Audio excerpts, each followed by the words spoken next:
Kita lanjutkan kembali berbincang bersama dengan narasumber kami di studio. Saya kembali ke Bung Ardi. Bung Ardi, informasi terus berkembang. Saya melihat Anda ngecek handphone saat break tadi. Ada informasi apa dari partai?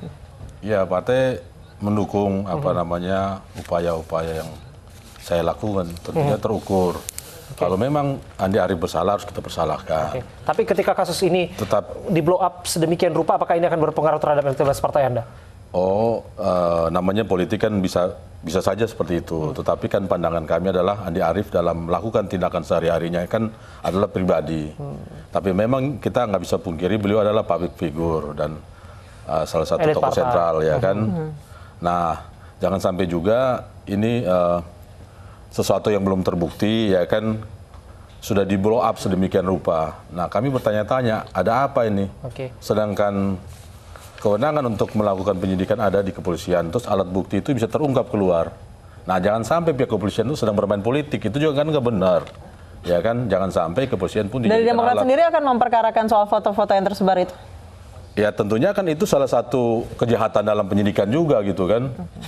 Jadi dalam KUHP kita, apabila kejahatan itu dilakukan oleh aparat, dia akan ditambah 1/3 pasal dalam hukum itu. Sehingga saya anjurkan agar jangan sampai gegabah atau terburu-buru menjelaskan kepada masyarakat atau melepaskan misalnya pemberitaan-pemberitaan yang sifatnya itu sebagai pro justistia. Mengapa Anda mengatakan polisi berpolitik? Sosok seperti apa sesungguhnya profil dari Andi Arief ini sehingga Anda menyatakan bahwa dia seolah-olah menjadi target? Ya kan kita semua rakyat Indonesia tahu lah Andi Arief sangat kritis terhadap pemerintah hari ini, ya kan.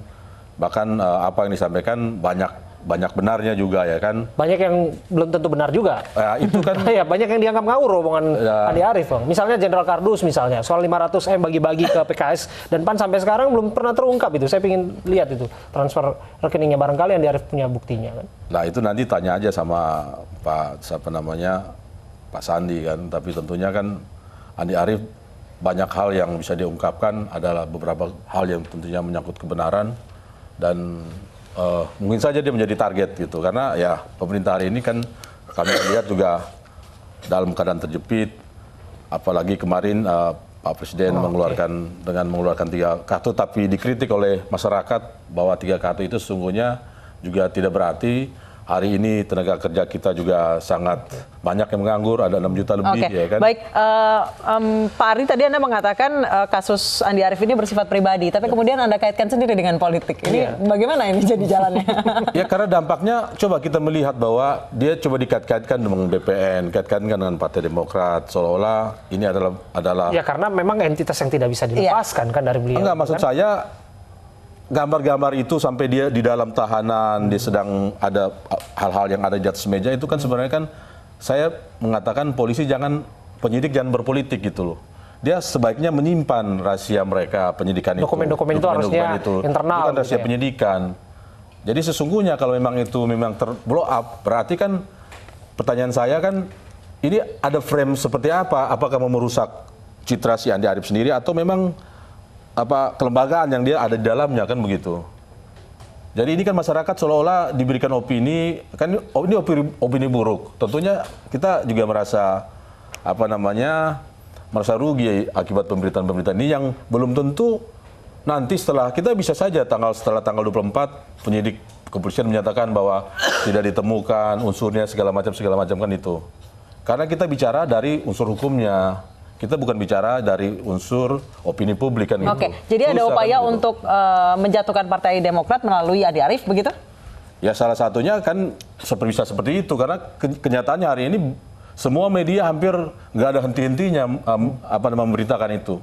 Dan maaf saja kan, penyidik juga seolah-olah tadi sudah dikonfirmasi sama Iqbal, dia tidak mengetahui tentang berita yang terblow up. Terus pertanyaan saya, kan polisi lain itu siapa yang kewenangannya untuk membuat polis lain? Apakah pihak hotel? Kalau menurut keterangan dari pihak hotel tadi memang tidak di polis lain, Pak?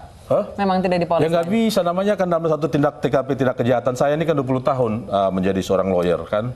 Artinya ketika penyidik menyatakan ada kejahatan TKP itu kan harus dilokalisir gitu. Sehingga setelah dipenyidikan, ditentukan statusnya, semua baru oleh undang-undang bisa dinyatakan untuk dicabut polis lainnya. Apalagi ini hotel kan tertutup. Bagaimana? Media kan pasti susah sampai ke atas. Saya ngelihatnya di lantai 12 ya kan. Kemudian security-nya sangat maksimum itu. Jadi nggak mungkin kalau memang itu nggak dibocorkan. Berarti kan ada upaya-upaya mendelegitimasikan. Bisa saja lembaga yang menaungi si Pak Andi Arief ini kan.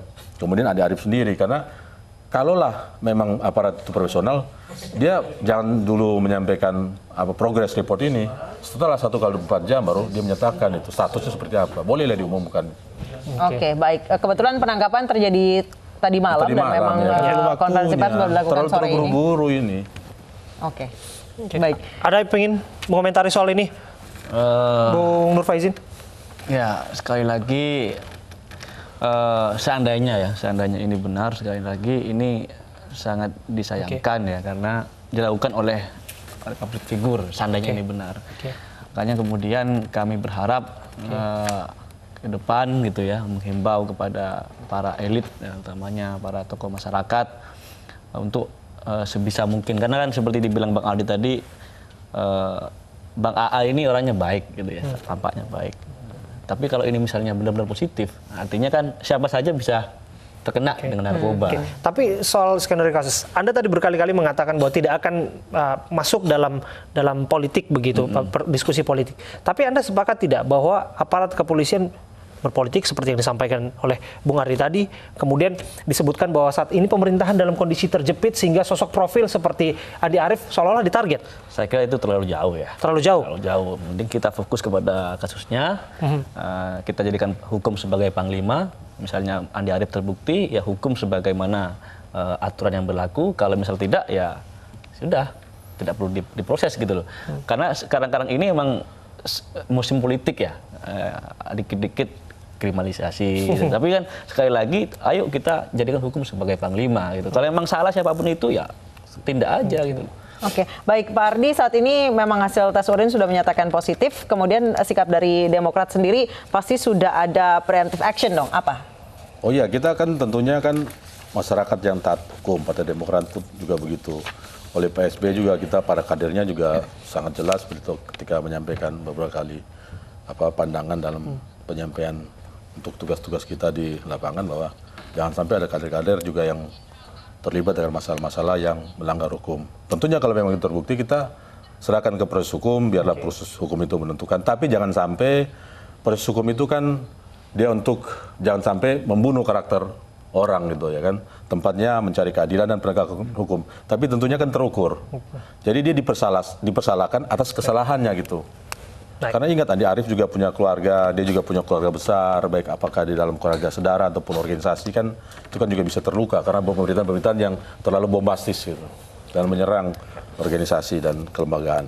Kita refresh lagi, kita ingatkan lagi sosok Andi Arief ini sesungguhnya pemirsa adalah sosok yang kerap kali melakukan tweet ya, dan selama ini terkenal memang tweetnya itu terkenal keras, bahkan kontroversial. Iya, kontroversial. Bahkan ada beberapa tweetnya yang memang dianggap ngawur, ada yang bilang benar. Kita simak bersama.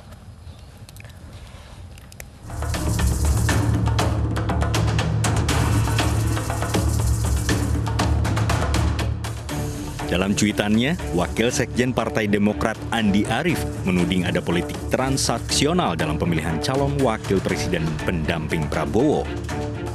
Bahkan Wakil Sekjen Partai Demokrat Andi Arief menyebut Prabowo sebagai jenderal kardus karena melanggar komitmen. Andi juga menduga Ketua Umum Gerindra Prabowo Subianto menerima mahar politik. Akibat cuitan ini, hubungan Partai Demokrat dan Partai Gerindra sempat memanas. Tim Liputan iNews melaporkan. Baik, Pak Ardi, tanggapannya soal sikap kontroversial Andi Arief lewat cuitannya. Ya, Andi Arief ini kan adalah aktivis sejak 98 ya kan, dia yang saya tahu dia sangat gigih dengan perjuangannya gitu. Apa yang diyakini kebenarannya, bahwa dia akan memperjuangkan itu. Jadi saya masih yakin Andi Arief ini orang baik ya kan. Pernyataan-pernyataan yang tentunya berpihak terhadap kebenaran, ya kan, rasa keadilan di masyarakat. Jadi ya saya masih menaruh hormat sama Andi Arief sampai nanti ketika kita lihat putusan pengadilan ya berkekuatan hukum tetap. Karena proses hukum itu bukanlah hanya di kepolisian, masih di kejaksaan, pengadilan, setelah putusan pengadilan banding, ya kan. Nah, jadi kita perlu ya itu tadi ya, praduga tak bersalah perlu kita tegakkan itu. Kemudian jangan sampai orang dipersalahkan berdasarkan press by the trial, ya kan. Jadi media-media itu sebelum melakukan ada keputusan hukum udah mengopinikan. Apalagi ini tahun politik kan sangat merugikan juga kan Partai Demokrat sebagai kelembagaan. Baik, Mas Nur Faizin, menurut Anda politisi yang terjerat narkoba sudah jelas ini menjadi contoh buruk bagi masyarakat. Apakah memang dari partainya sendiri harus menyediakan bantuan hukum dan lain sebagainya? Itu Bang Adi saya kira yang lebih tahu ya. Cuma sekali lagi kami menekankan bahwa seorang elit politik ya ketika dia sudah di jenjang puncak karirnya, saya kira perlu menjadi teladan yang baik bagi generasi-generasi muda gitu. Aneh kemudian ketika misalnya partai politik citranya bagus rusak hanya gara-gara perilaku kadernya yang tidak sesuai dengan cita-cita partai gitu ya. Saya kira Demokrat yang bisa lebih. Oke, Bang Ardi, Anda sampai saat ini masih berpendapat bahwa Andi Arief ini dijebak tadi, walaupun sudah positif, Anda mengatakan mungkin saja dicampur dalam minuman dan lain sebagainya. Anda masih sampai saat ini mengira ia dijebak? Ya, maksud saya adalah bahwa penyidikan polisi ini kan belum menentukan statusnya. Oleh karenanya saya kan lawyer, orang hukum, harus taat asas gitu. Asasnya adalah yaitu praduga tak bersalah. Nah, dalam pemerintahan yang dalam 12 jam ini, ada disinyalir dia sendiri, ada sama perempuan, ada dengan teman-teman yang lain, ada karena memang udah di TO, tetapi tadi Iqbal menyatakan bahwa ini hasil laporan masyarakat. Nah, padahal itu kan di sebuah hotel. Kecuali dilakukan di pasar-pasar ya kan, di pinggir-pinggir jalan, dengan terbuka ada informasi itu. Hotel itu kan sangat maksimum kan pengamanannya. Apalagi tadi disampaikan oleh manajemen hotel bahwa susah untuk ditembus untuk gitu karena mereka sangat menjaga privasi tamunya. Nah, ini ada apa? Jangan sampai di tahun politik ini teman-teman kepolisian saya ingatkan jangan sampai juga ikut bermain politik kan begitu.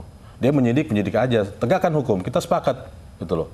Tetapi jangan sampai bahwa kemudian kasus Andi Arief ini digunakan sebagai senjata politik untuk menghancurkan lawan-lawan politiknya pemerintah, kan itu juga nggak fair gitu. Nah, kita tahu hari ini keadaan pemerintah hari ini sangat buruk kinerjanya. Banyak janji-janjinya juga nggak terrealisasi. Bahkan kemarin ada 3 kartu aneh yang kita tahu sendiri itu sangat nggak mungkin. Bagaimana bisa memenuhi kewajiban masyarakat dengan tetapi itu kan APBN. Dari mana duitnya kan begitu. Baik, terima kasih Pak Ardi, terima kasih Mas Nur Faizin telah bergabung bersama kami di News Sore. Dan pemirsa, usai jeda terdakwa kasus ujaran kebencian Ahmad Dhani protes perpanjangan penahanan. Informasi selengkapnya kami hadirkan usai jeda, tetaplah bersama kami.